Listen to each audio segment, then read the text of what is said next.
And welcome to the 5th EU-Africa Business Forum. So if you could all take your seats, and I think proceedings will begin. As you all know, business interest in Africa is reaching an all-time high now. And what can you expect over the next couple of days? You can expect 2 days of high-level discussion, engaging all sectors of business, and what we want is fruitful debate, constructive debate, and particularly action-based debate, which is going to bring concrete results as we look to find out the role of the private sector as we look ahead and look today at a sustainable and inclusive business story for Africa. So just a quick note, as I said, there'll be a lot going on, and to help us summarize today's events, we will have Jacqueline Mugot, who is Secretary General of Business Africa, and at the end of today, she will come and highlight all of today's events for us. But first of all, and without further ado, I would like to invite to the stage European Commission President José Manuel Barroso and African Union Commission Chairperson Nkosazana Dlamini-Zuma.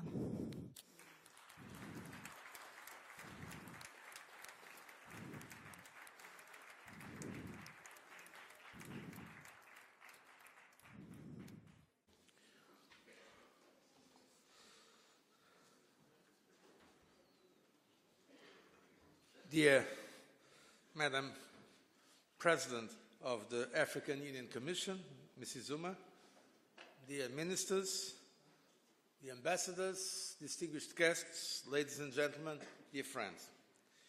It is a great pleasure for me to welcome you all to Brussels for this 5th European Union Africa Business Forum. This forum is an indispensable complement to the European Union Africa Summit that starts the day after tomorrow, showing that both governments and private sector, both in Europe and in Africa, are working hard and are working hand in hand to strengthen our special and promising relationship. Let me start with some facts.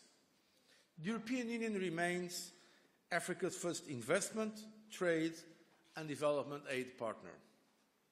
The potential is huge.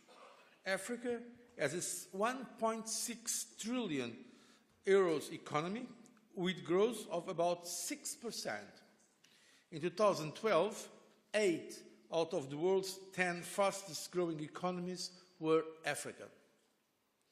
The private sector has a large role to play in Africa's development, in Africa's stability and good governance.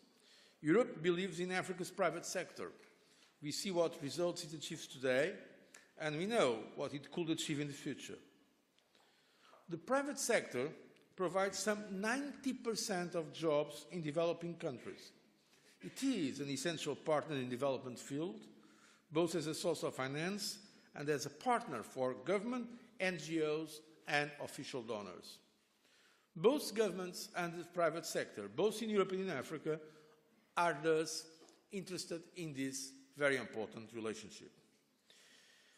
While we have to recognize that some problems persist, there is a great sense of optimism in and around Africa these days, and rightly so.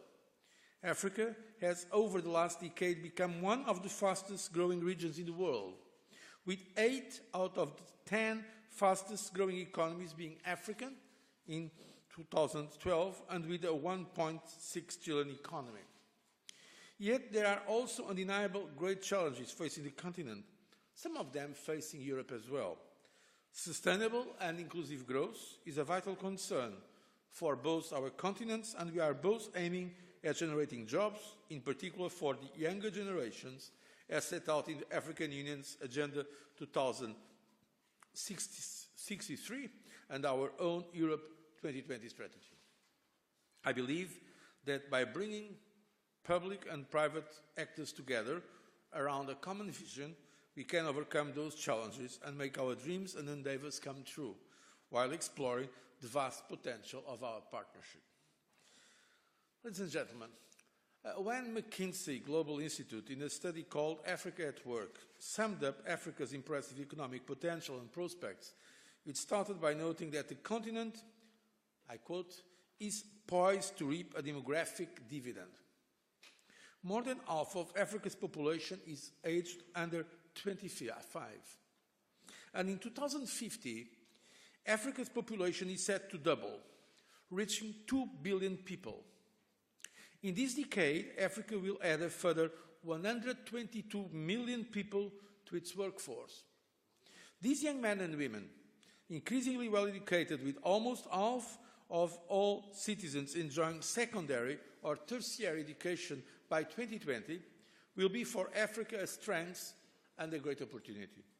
They will form the basis of consumer-led growth, powered more than ever by Africa's internal dynamics. These are not just abstract figures or simple demographic trends, but also real-life business opportunities. Just to take an example, there are now more than 1 billion mobile subscriptions throughout the region. It is expected Africa's rise will create an extra 128 million consumer households by 2020. In short, the potential is huge. It is the private sector that will have to reap it. Its contribution to inclusive and sustainable growth is vital. It provides some 90% of jobs in developing countries, as I just said. It is an essential partner in the fight against poverty, and it takes up this role with relish. Businesses are emerging as ever more active players in the development field, both as a source of finance and as partners for governments, NGOs and donors. And together, governments, societies, international donors and businesses are already forging a new development partnership on the ground. The European Commission is eager to support that new partnership. A stronger emphasis on public-private partnerships and an even stronger focus of our own development tools on the drivers of growth are central tenets of our European Union development strategy, what we have called Agenda for Change. With our upcoming initiative on strengthening the role of the private sector in achieving inclusive and sustainable growth in developing countries, we will further deepen this engagement. We believe in the potential of your young and growing continent, with a vibrant and talented private sector, just like you do. The question is then, how to make the most of these talents? One way is to look for further integration. Just as Europe has benefited enormously from integrating its single market, so Africa is now moving forward with regional and intercontinental trade. That is critical. In the European Union, 72% of all trade is within Europe. In Africa, it is currently only about 12%. This is an issue that I've been discussing several times with the Chairperson of the African Union, Madame Zuma, here present, because I really support, and the European Commission really supports, these prospects of Africa integration.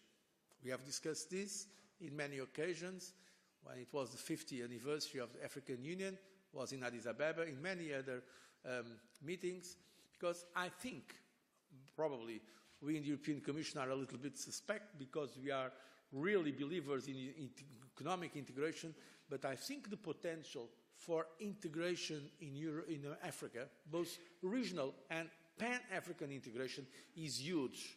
And from infrastructures to trade, it is indeed a very important way to go. This is one of the reasons why we have been supporting consistently all the efforts for African integration, including, of course, the Pan-African strategy. And this is why it is important to look beyond borders. In recent years, African countries are also actively strengthening their partnership across the globe. And I believe this is a good thing. And we want our partnership to be one of the pillars of Africa's relationship with the rest of the world. Our trade relation with Africa is already very strong. Europe is open for business from and with Africa. Contrary to what some critics seem to think, Europe is indeed a major player with Africa. About 1/3 of Africa's trade already takes place with the European Union. making the European Union the largest overseas market for African goods. And the trade balance is increasingly in Africa's favor. Flows have increased by nearly 45% between 2007 and 2012. And this, I want to underline, in the middle of the so-called economic, financial, sovereign crisis in Europe, even though the dynamism of this relationship was so important that we see this impressive growth of 45% in terms of trade. Through the economic partnership agreements, we can tighten these bonds even further. We believe EPAs are precisely the kind of partnership that promotes a business-friendly environment in Africa.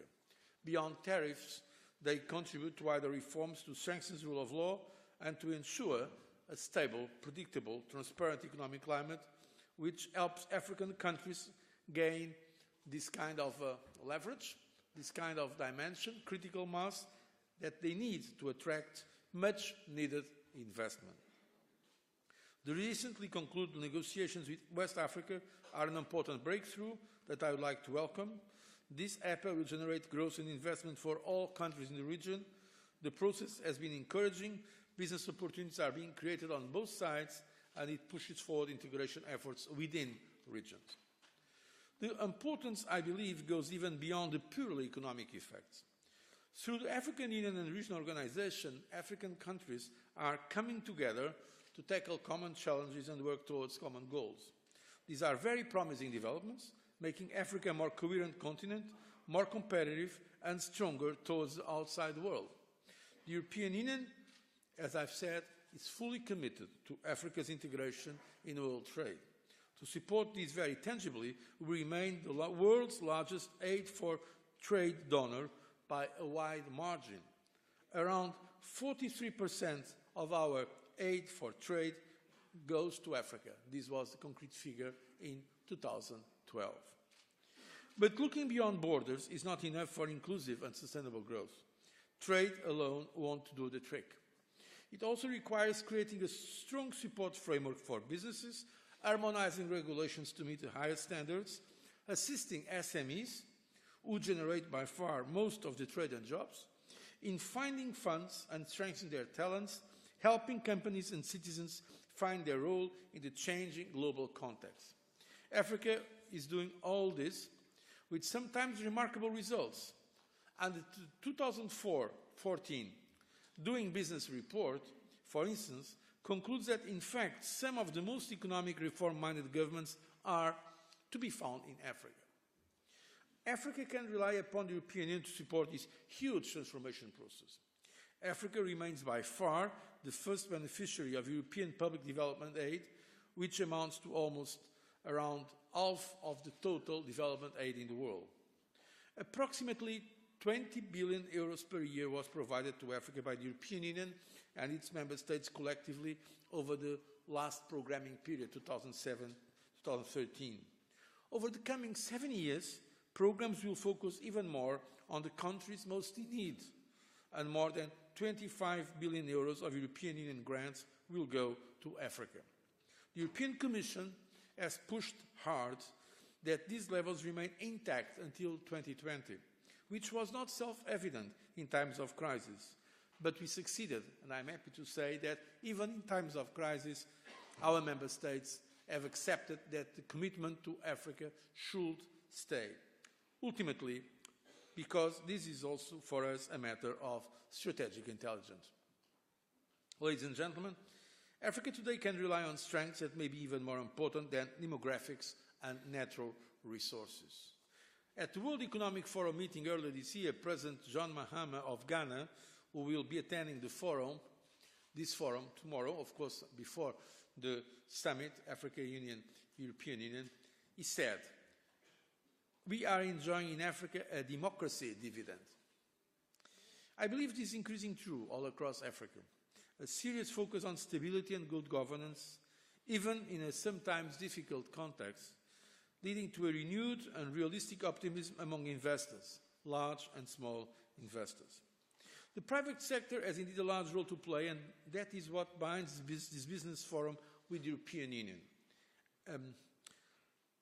I welcome in advance the recommendations of this forum, which will be jointly submitted to the European Union-Africa Summit later. In fact, the day after tomorrow. It will not be just joint conclusions what I hope this forum will deliver. I also welcome the very concrete announcements of investment that will be made in this forum. I know that some have already been prepared and will be so made during this meeting. I also believe one of the purposes of this meeting is precisely to put together the public and the private efforts, not only through the European Union programs, but I know multilateral organizations, both global and African multilateral organizations. I think the time is now ripe for go forward with public-private partnerships in Africa. There are some issues where, frankly, public money will not be enough, where we also need the commitment of those who want to invest from the private sector with the strategic aim for solid business in Europe, in Africa. But we also need, I think this is important to make the point, in some cases to support some of these investments through public funding, coming from the European Union budget, coming from other multilateral sources, is critical to provide this qualitative leap we need now in the relationship. I think we are in a moment where we can, of course, keeping our commitment to development aid, go beyond that paradigm. We can establish a relationship between Africa and the European Union that is, of course, taking into consideration different levels of development, but it is beneficial for both sides, and not just following the traditional paradigm of donor and recipient of aid. Great opportunities are there. In many areas, we Europeans and Africans have complementary qualities. For instance, we don't have this young continent that Africa has, but we have technology. We have very established management skills and organizations. Europe and Africa together can bring a lot, not only to the peoples of the respective continents, but to each other and to a global order more based on balance, on justice. And the message I would like to convey to you, and the message I'm going to convey also to heads of state and government of both Europe and Africa during our summit, is that we believe in Africa, we believe in the Africa's private sector, we see what results it achieves today, and we know what results it could achieve in the future. We believe that with the right approach, any challenge can be overcome. And I'm looking forward to the conclusions and decisions of your business forum. I wish you all the best for your work, and thank you for your attention.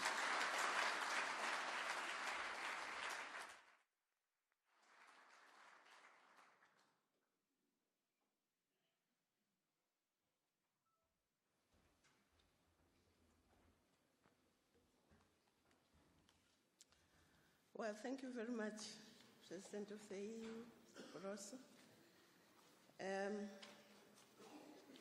It was good listening to you, because you've covered a lot of ground that probably I would have covered myself. Members of the private sector, distinguished guests, ladies and gentlemen, I'm delighted to have this opportunity to participate and speak at this 5th EU-Africa Business Forum. First, let me thank Mr. Manuel Barroso, President of the EU Commission, and Vice President Antonio Tajani, in particular, for hosting this event.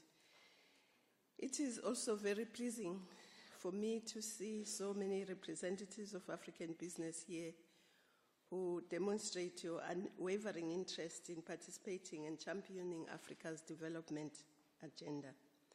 And we, of course, welcome the interest of European business, since Africa is an important destination and partner for trade and investments. Ladies and gentlemen, despite the impact of the ongoing global economic situation, the size of the African economy has more than tripled since 2000. The outlook also appears positive, with the region as a whole expected to grow by 4% for 2013 and 4.6% for 2014, A number of African economies are predicted to remain amongst the fastest growing in the world for the foreseeable future. Africa is also diversifying the investment it attracts. Whilst investment in FDI projects from developed markets fell by 20% except from the UK, which grew by 9% year on year, in contrast, investments from emerging markets into Africa grew in 2013, continuing the trend over the past 3 years. The top contributors from the emerging markets are India, South Africa, UAE, China, Kenya, Nigeria, Saudi Arabia, South Korea, all among the top 20 investors over the period. It's also interesting that Africans themselves are investing in their own continent, given the rate of returns, with intra-African trade investment growing at 33% compound rate during the same period. South Africa, Nigeria, and Kenya have been at the forefront of growth in intra-African trade and broader emerging markets investments. And it is expected that other countries like Angola, for example, with its sovereign funds over $5 billion US, will become increasingly prominent investors across the continent over the next few years. There has also been an important shift in emphasis in investments into the continent over the past 5 years, in terms of both destination markets and sectors. While investments into North Africa have largely stagnated, FDI projects into other regions of Africa have grown at a compound rate of 22% since 2007. Among the star performers in attracting growing numbers of projects have been Ghana, Nigeria, Kenya, Tanzania, Zambia, Mozambique, Mauritius, and South Africa, but also other countries have. But of course, there are gaps that need to be addressed if we are to keep growing at the rate we are going, or even more. These gaps include infrastructure gaps, particularly relating to logistics and energy. And these are also cited as the biggest challenges by those who are doing business in Africa. At a macro level, too, Africa's growth will inherently be constrained until these infrastructure deficits is bridged. Of course, the flip side of the challenge, however, is that strong growth has been occurring despite such infrastructure constraints. So this indicates that the potential is not only sustainable, but can be massively accelerated if the infrastructure gap is narrowed, and in every country and in every region, and also that the integration and interconnection of our economies at regional and continental level is therefore an important African priority. But these infrastructure gaps themselves are an investment opportunity, because if you take energy, you can invest in energy and get very good returns. But also, in terms of our investment in energy, I think it's important for us to look at not only at the traditional energy sources like the fossil fuels, but also at the greener, cleaner, renewable energy.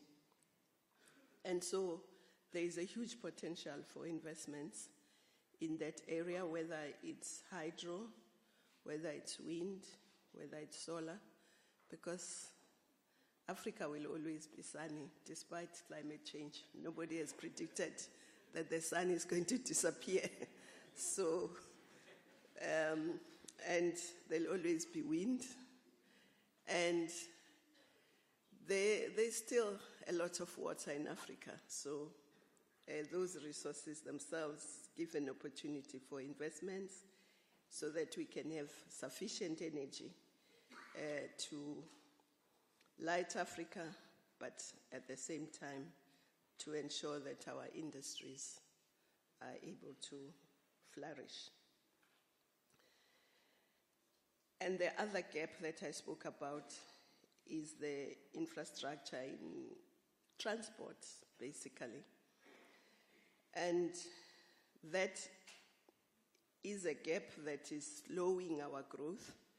But if you invest in it, you won't only get good returns, but it will also accelerate the growth of Africa and expand our economy. And in terms of transport, it's everything. It's ports, it's rail, it's roads. And so not only airports, but also seaports, because again, Africa is a huge continent. I'm sure we can fit Europe how many times? We can fit Europe many times, just because we can fit the United States, we can fit Western Europe, we can fit China, we can fit India, and there'll still be a few places for Switzerland, Japan, and others. So we're a huge continent.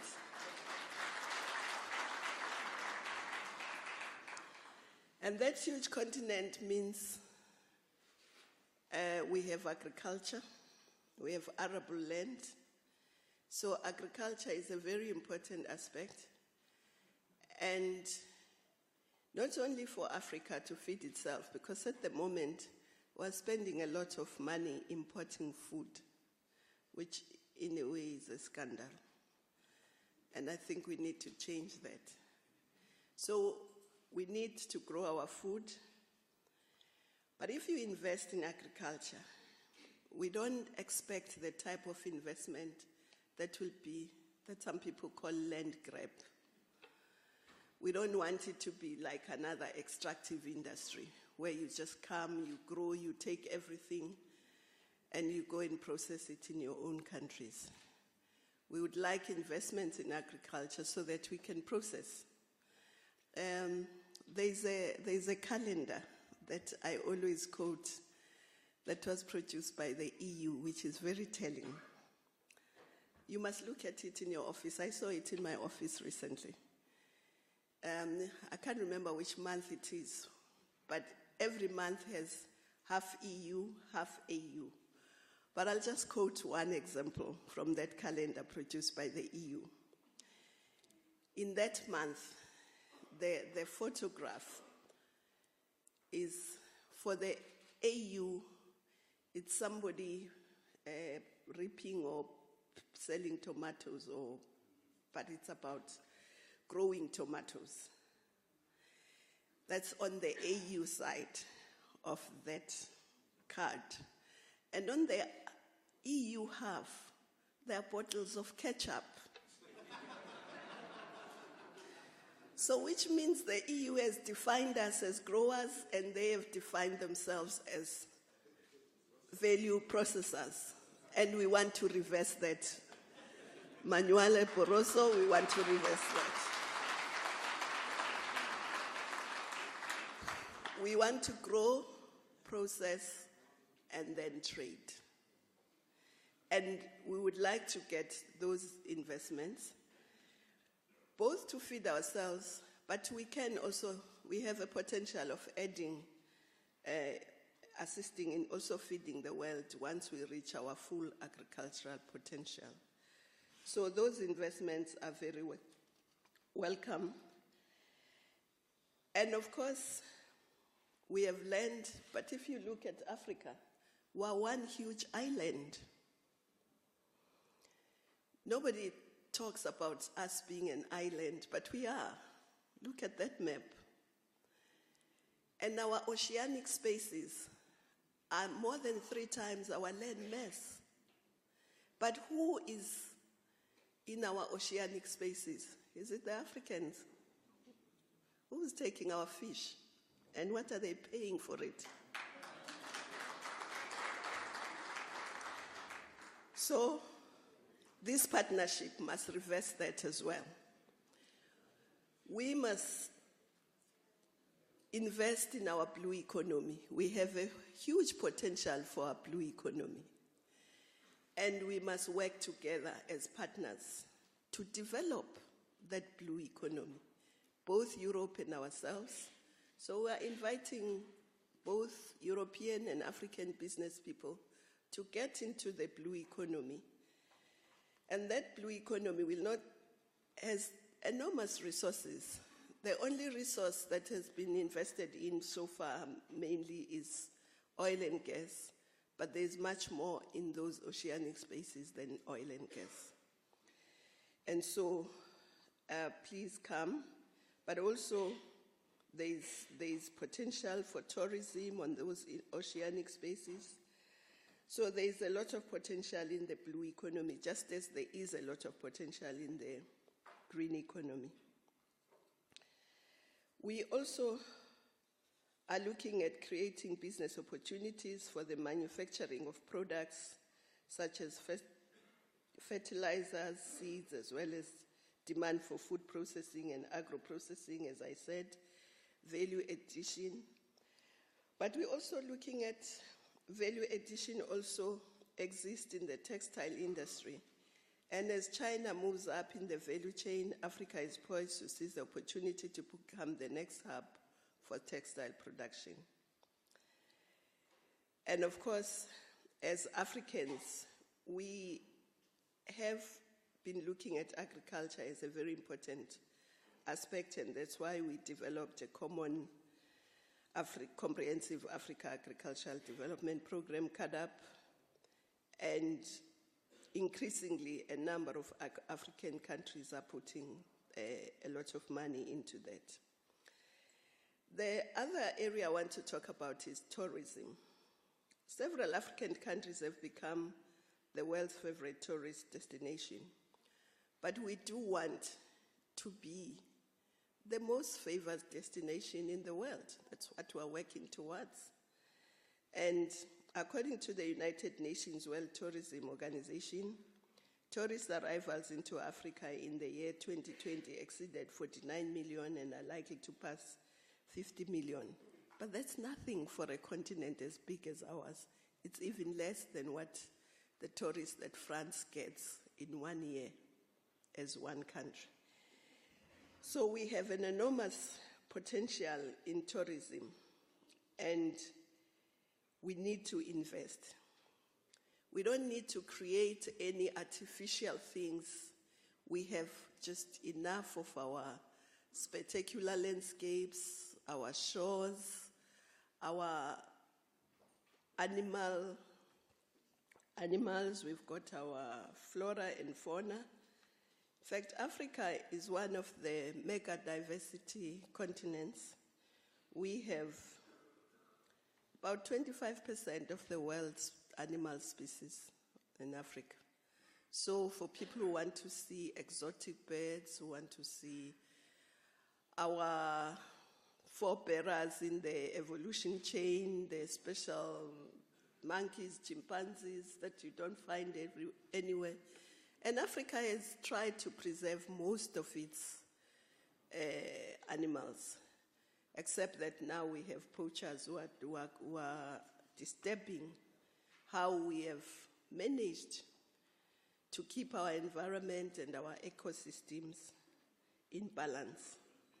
So tourism is one of the areas that is set to grow. The other area, I think Mr. Barroso spoke about it, the ICT area, which is one of the fastest growing and most promising sector. As he said, I concur, over 1 billion mobile phones are in Africa. And of course, the use of computers is rapidly expanding. And of course, I'm just smiling because I'm thinking of that calendar again. That calendar has somebody sitting on a computer on the AU side, which means, yes, we are there in the IT sector. But on the European side, they have a spaceship.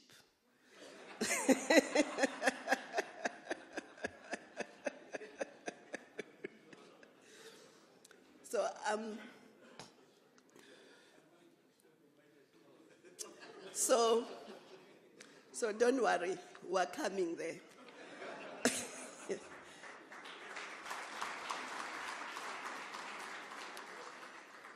I think we'll also be propelled. Already, Nigeria and Africa and South Africa are doing a lot of work on space. But as you recall, Africa and Australia, but more Africa than Australia, won the square kilometer, really the biggest telescope in the world. And that program, 80% is in Africa, 20% is in Australia.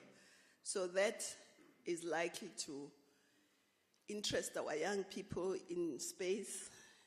But there's lots of business opportunities there because there's lots of things that need to be manufactured for that telescope.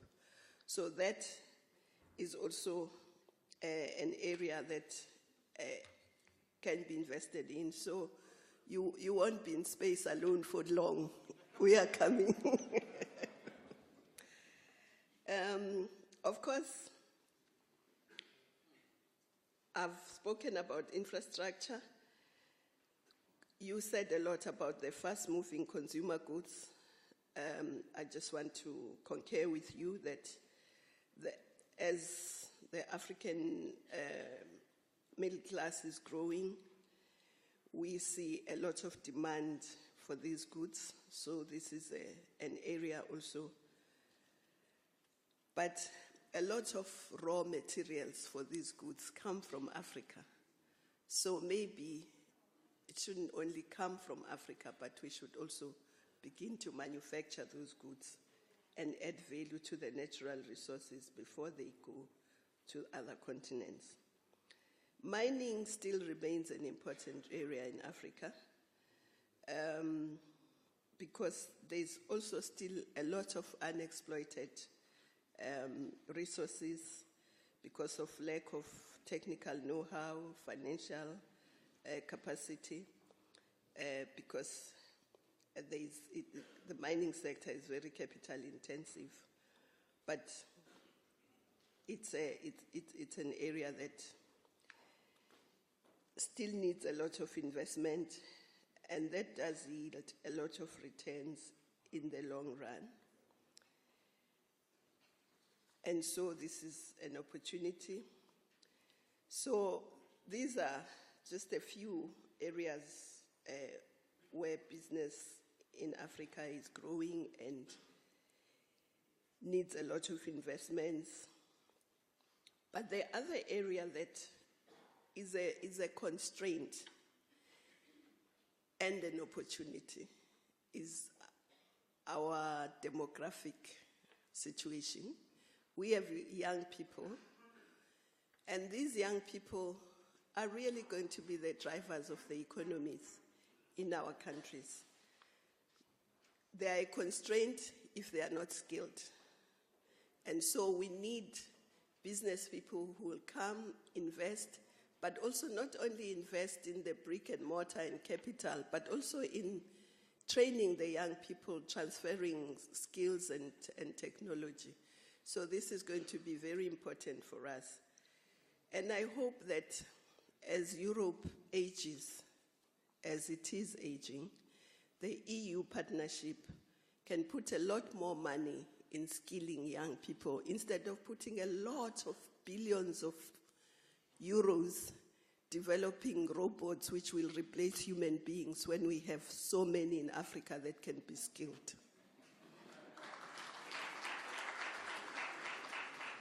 So I'm challenging the EU to put a lot more money. It's good for humanity as a whole. So let's skill those young people. Let's skill that young population so that it can be useful, so that you can stop putting money in policing your Mediterranean, so that you can welcome them at your airports because they are coming, bringing skills, and they are going to grow your economy. So this is but an iceberg of what Africa has to offer. And at the African Union Commission, we value greater engagement with the private sector in all areas of human endeavor, not only in the ones I've mentioned. Africa's potential is enormous. It's a continent on the rise. Having mentioned but a few sectors that are ripe for investment, I'm confident that more success stories and opportunities will be shared during this very important business forum. As Africa emerges from underdevelopment and marginalization, we are redefining our relationship with the world. And we must redefine our relationship with the EU just as we redefine it with the rest of the world. The economic opportunities in the continent too must be located in the process of this redefinition. As we develop our infrastructure and create better business environment, we're also expecting that foreign investors to work with us as partners on the path we set for ourselves. It is therefore necessary not only to see Africa as a source of raw material and market for your products, with our raw materials shipped out, jobs created elsewhere, and then exported back to Africa, and many Africans not being able to afford those products. The insistence of African countries for better terms of trade and economic partnerships, for joint ventures with local business people, for manufacturing plants for the products we consume, to be located in our countries for local content and ownership is critical, especially in all the critical sectors I've mentioned. And this is part of ensuring that we create shared prosperity, because Africa will become more and more stable if we share our prosperity. If our growth is equitable, our wealth is equitable, and that everybody participates in the value chains. A central component of this is the development of the African free trade. You mentioned that Africa probably is the only continent that does not trade within. And this partnership, how is this partnership assisting the continent to increase intra-African trade? That's the question we must ask and answer. How are the EPAs assisting us to increase intra-African trade? Because intra-African trade is not only good for Africa, it's good for the world. We are looking at having an African free trade. Can you imagine what opportunity that will offer to the EU, to the rest of the world, to have one trading space in Africa? So I think this has to be looked at, and whatever we sign between us must be assisting us to get there.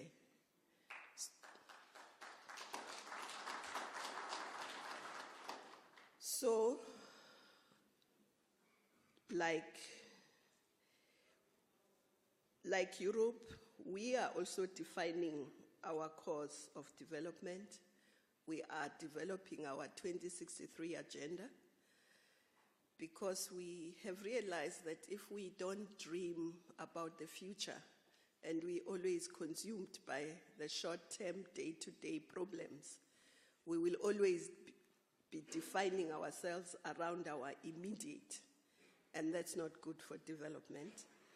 So we're looking at 10, 20, 30, 40, 50 years, and we want, when people celebrate the centenary of the OAU, to look back and say, yes, this continent now is a prosperous continent at peace with itself, integrated and being a vital player in world affairs. But this means we have to invest in all these areas. We have to invest in science and technology, innovation, research. It means we have to redefine ourselves and our relationship with the world, and our young people are part of this. And once we have this Agenda 2063, all our partners, business and everybody, should interact with us within that framework. It's a broad enough framework to accommodate everyone. So we look at building common prosperity for Africa, but also for our partners. And so Africa is going to be a very important part of global development and affairs as we go into the 21st century. Maybe you'll remember, in conclusion, how the Millennium Declaration reads. The UN, during 2000, defined Africa as a 21st development challenge. We are no longer that, 14 years on. We are a development opportunity. I thank you.